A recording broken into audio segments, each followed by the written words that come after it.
이 창세기 19장의 뒷부분에는 그 소돔이라는 롯이 살고 있는 도시가 유황불에 의해서 완전히 파멸되는 장면이 나옵니다.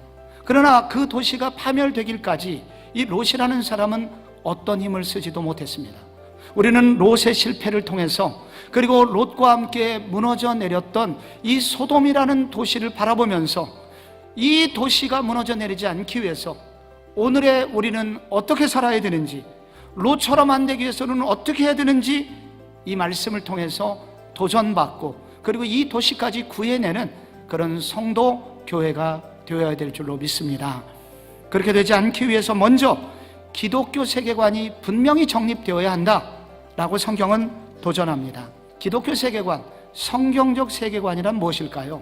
그것은 창조, 타락, 구속의 관점으로 역사를 해석하는 관점입니다. 이 역사는 계속되지 않고 반드시 종말이 있으며 끝이 있은 이후에는 심판이 있고, 심판이 끝난 이후에는 하나님의 나라가 완성된다.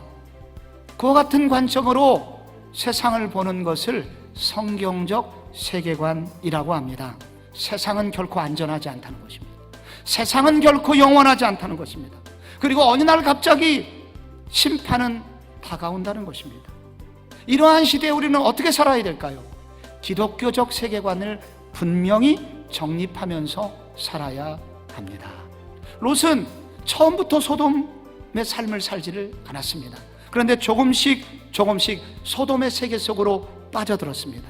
한 번에 빠져든 것은 아니지만 조금씩 그의 거룩한 영성은 세상적인 것으로 대체되었습니다. 세상적인 성공, 세상적인 부유함, 세상적인 쾌락. 그러다가 어느 날 갑자기 그의 신앙의 불꽃은 꺼지게 되었고, 그리고 영적인 눈으로 세상을 분별할 수 있는 분별력도 사라져버리게 됐습니다. 영성은 우리를 지켜주는 최후의 보호막 같은 것입니다. 예배하고 기도하는 것이 결코 손해가 아닙니다. 세상의 악한 사단의 악한 사슬로부터 지켜주는 거룩한 힘, 그것이 바로 영성인 것입니다. 마지막으로 기독교인의 사회적 사명을 감당해야 됩니다.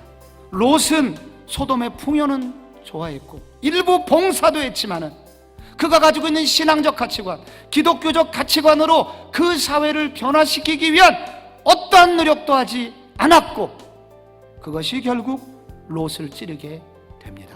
어두운 세상 속에서 진리의 촛불에 여러분 불을 붙이시고, 여러분의 등불에 불을 붙이시고, 오늘 성령님께서 여러분의 내면에 불을 붙여주셔서 세상을 밝히는, 이 흑암 같은 세상을 변화시키는 그런 성도요, 우리 교회로 쓰임받는 우리 모두가 되기를 주의 이름으로 축원합니다.